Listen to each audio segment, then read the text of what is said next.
Kad se govori o Srbiji moramo govoriti realno, a ne o pustim željama u ovom visokom domu. Prvo treba reći da u Srbiji dalje političari njeguju stare mitove i žive u nekom paralelnom svijetu.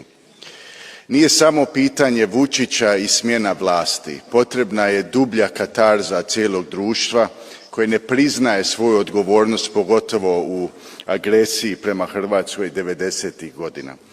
Zato još jednom ću ponoviti, za normalizaciju odnosa i za europski put Srbija treba priznati odgovornost iz 90-ih godina i ne samo riječima nego konkretnim djelima pokazati da je pokrenula novo poglavlje. To znači isplata ratne odštete svim žrtvama iz Domovinskog rata u Hrvatskoj.